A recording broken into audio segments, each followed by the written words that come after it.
Beastom Nation, happy 2019 fantasy football season.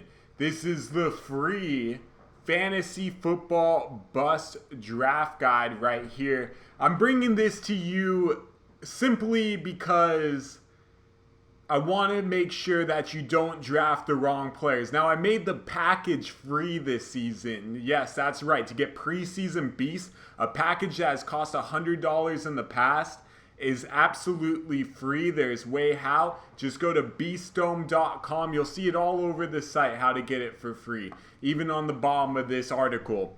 So before I get into who the bust players are and who to avoid and all that, it's just important to know that I'm not trying to be outrageous here with my thinking. Every single year I pick out the bust, I pick out the beast.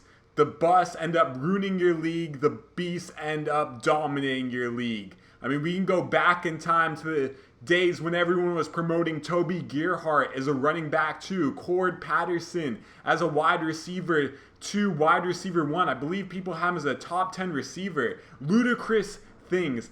And once again, the sheep experts, and I call them the sheep because they all rank the same players in the same spot, and then people read what they write and then they draft exactly the same as everyone else, and in the end you're just basically drafting against an autopilot. Now, I have orchestrated these strategies so that you're on a completely different playing level. You're not going down a list of ADPs and crossing a guy off and then picking the next guy. No, you have a strategy. And this is a strategy that honestly all the Beastdome MVPs this season, they feel confident.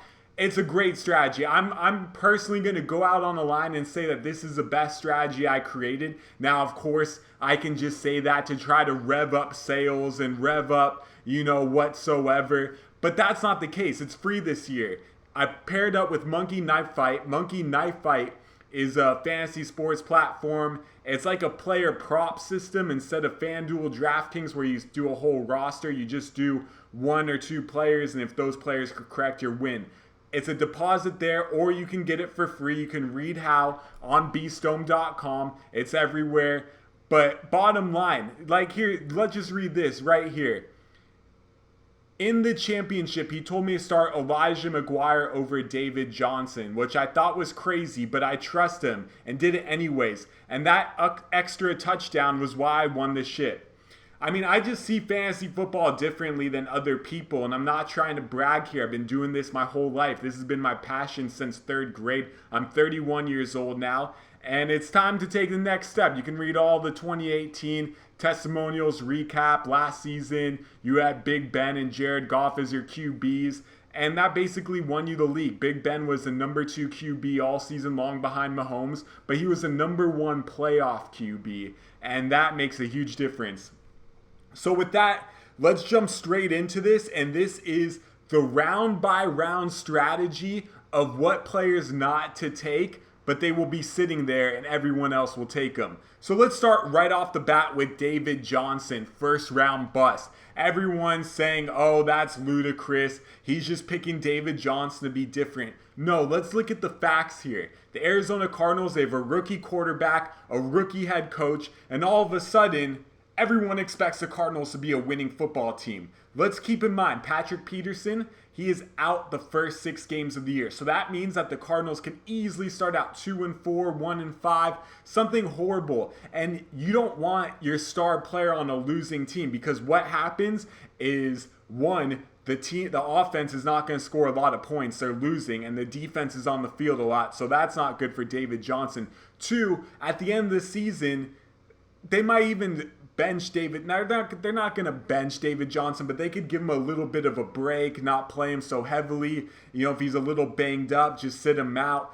If the Cardinals aren't playing for anything and their offense is, I know everyone's pumped about Cliff Kingsbury coming into town and changing this offense around, but it's different. I mean, look at the receivers Kyler Murray is throwing to, and we can also go 10th round bust as Kyler Murray. So we're going to kill 2 birds with 1 stone here. Kyler Murray has nobody to throw to. Yes, Larry Fitzgerald is a great possession receiver, but he cannot separate from players like the way he used to. Christian Kirk, He's kind of an in-between receiver. He doesn't have that much speed. He doesn't have that much size. He doesn't get that much separation. He doesn't have the best hands. There's just not enough talent on this Cardinals offense for the Cardinals offense to be all of a sudden like Jared Goff and the Rams scoring 35 points a game last year under Sean McVay. We're not going to see that. And Kyler Murray, he was throwing jump balls against college football players. You cannot throw jump balls in the NFL. Defensive schemes are way trickier. It's not like he's going to know what to do. If he sees one thing pre-snap, it's going to be a whole nother thing once the snap happens. The Arizona Cardinals are not a team to base your season on. If you're drafting David Johnson, you're basing your season on the Cardinals. So first round bust, David Johnson. Second round bust, Todd Gurley. Okay, now Todd Gurley, easily potential MVP last season, but knee arthritis is a scary injury. Let's keep in mind, the Rams have one goal this year. It's to win the Super Bowl, okay? So week 5 during the regular season, if Todd Gurley's banged up and they're playing, I don't know, the Arizona Cardinals, for example, Todd Gurley might not even play that game. They have a lot of running backs this year. Malcolm Brown is healthy. John Kelly was a star this preseason. And we're going to kill 2 birds with 1 stone once again and go 8th round bust Darrell Henderson. Okay? There's too much talent in that backfield to all of a sudden say that Malcolm Brown's going to sit on the bench, John Kelly's going to sit on the bench. These 2 guys went to big name programs. They went to Texas, they went to Tennessee, okay? That's Malcolm Brown and Kelly. Henderson went to University of Memphis. That's not that's not a super powerhouse program. He had pretty good matchups. And Henderson, he's a small dude. He's not that big at all. He's not that fast. He cannot break that many tackles. Yes, he was able to break tackles against the weak opponents he was playing. And he was kind of able to outrun the opponents that he was playing. But now he's going up against all pro NFL players every single week of the season. There is no way that you can draft Darrell Henderson in the 8th round. That's just so bizarre, And Todd Gurley, you can't have your star guy missing games in the regular season just randomly here, randomly there. Not only that, if they're up in the 4th quarter against a team by 3 touchdowns, Todd Gurley's not getting that garbage stats, and garbage stats are what makes an 100-yard, 1-touchdown game turn into 150 yards and 2 touchdown games. So Todd Gurley, if you draft Gurley, your season's going to end early. That rhymes, so we're going to keep it. 3rd round bust, Damian Williams. Everyone's in love. Andy Reid has named Damian Williams the starting running back of the Chiefs. Damian Williams. Okay.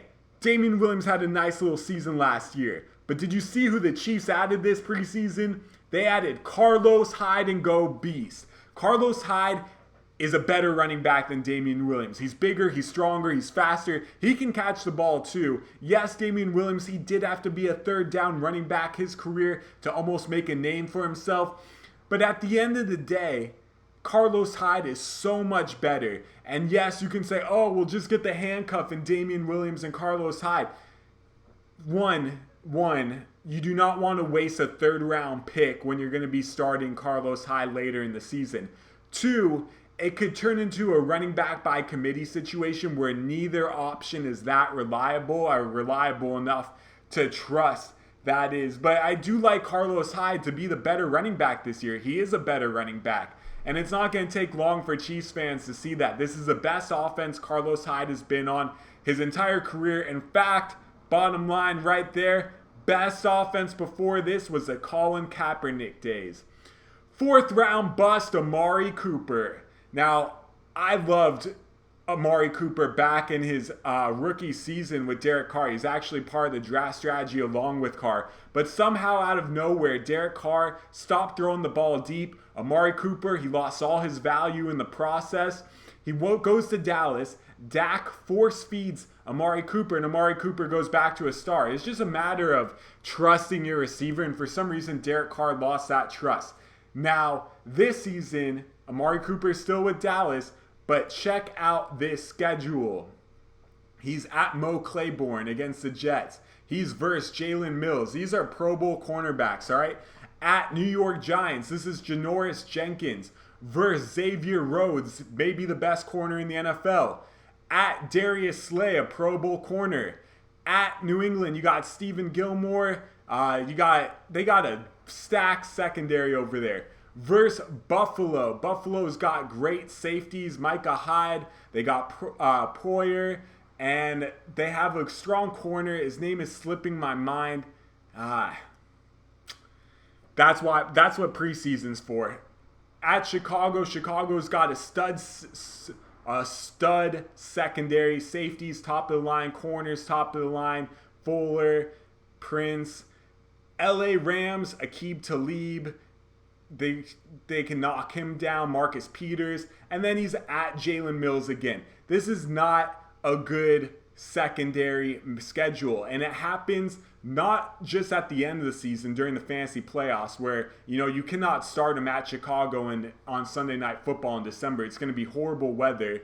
And then he's just got tough matchups along the entire way. I got to know who the Buffalo corner is. It's on the tip of my tongue. We'll see if he comes back. 5th, 6th round bust. It's the Run DMC combo. David Montgomery, Tarik Cohen. There's an article on it. You can click it. Basically, this is a situation. Tarik Cohen's a fan favorite. He is a pure third down running back. They signed Mike Davis this year. Mike Davis had a monster game. He showed that he can be a great running back. He's got a lot of power. He's a power running back, okay? So you got the power running back, and you got the third down running back. Then you got David Montgomery, who's kind of a combo of the both, but I'm going to lean more towards Tarik Cohen. So right away, you're throwing goal line opportunities for Mike Davis. Would not be surprised if that happens. And on top of that, these two, Montgomery and Cohen, these guys are going to be splitting time. How can you take a 5th round, 6th round pick as a guy who's going to be splitting time? Tarik Cohen didn't even put up numbers by himself to make him a fantasy asset last year. This year, the running back core is deeper than ever in Chicago. If you're drafting either of those guys, throw it away. Throw away your season. 7th round bust, Robbie Anderson. Everyone loves Robbie Anderson because he has those few big games, the big touchdowns, the deep balls. Let's get real here, okay?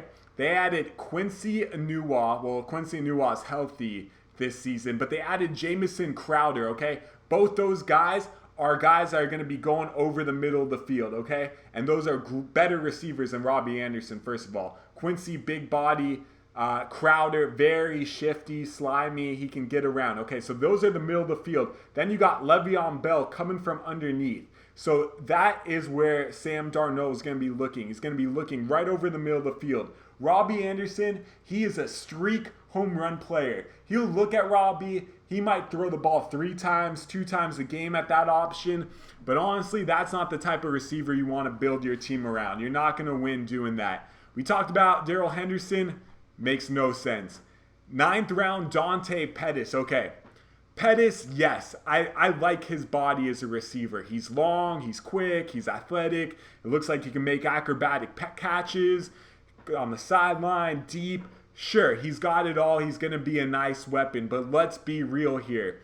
First of all, George Kittle, okay? Breakout season last year. He's the #1 target. Jimmy Garoppolo slings it to Kittle. Kittle can do the rest. That's all day. #2 option, Marquise Goodwin. Don't forget, Goodwin and Jimmy G, these guys were homies last year. This was the 1-2 punch. It's not like he's going to all of a sudden stop throwing the ball to Goodwin. Goodwin's got a lot of wheels. They have good chemistry together. So Goodwin's going to do his thing.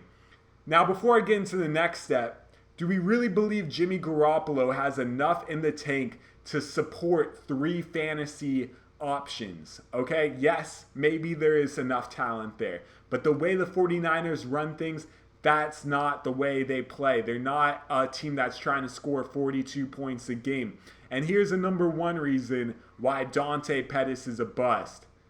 The 3-headed running backs, all right? Jerick McKinnon. I do not like McKinnon at all. I think McKinnon's severely overrated. He's small. He doesn't break tackles. He's not shifty. He's not fast. He he doesn't have that much vision. He goes down on first hits. I was telling everyone he was going to be a bust before he got injured. I mean, the guy's way too small. 49ers dropped a ton of money on him. And then the second running back, Matt Breida, the guy who really took advantage of the situation, had a good year. He has to be part of this rotation. He was the league leader in rushing yards, I believe, after the first 2 or 3 games of the season, maybe even first 5. Breida is I'm not going to say he's the real deal, but he's going to be in the rotation. But then the third running back, the running back I like the most on this team, Tevin Coleman. That guy takes a handoff, he's gone. Tevin Coleman's got a lot of speed. This offense is not going to support all these guys. Honestly, George Kittle's the only one you can start. Jimmy Garoppolo only when the matchup is right. And then Kyler Murray, last pick. 10th round bust. It's not going to be your last pick. But those are right here. This is 10 rounds. If you draft any of these players in the 10 rounds, all right, you're going to end your season. And you can get the draft guide for free. I'm going to show you how easy it is. You click here, you see free Beast Dome draft guide, you scroll down, see more testimonials. All right, so look, you have option 1, draft guide costs only $10, okay? And that's if you do it yourself. Option 2, just get 2 people you know plus yourself. I'll refund all of you, I promise.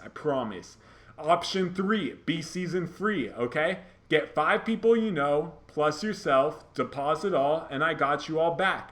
And option 4, make money. Why not make money? Get more people. Tell all people about it. I'm going to give you $10 for everyone. I'm going to give all their money back. And then you get an additional $5 for every person. You get every single team-by-team breakdown, all the rankings. There's IDP listed in the defensive rankings right there in the DST. You can see the IDP. You get my full draft strategy. And you're going to get all my preseason content. You're going to dominate your league. The draft strategy is absolutely flawless this year. Thank you for taking the time to watch the bust draft strategy. Dominate your league this year. Let's get it. Beast.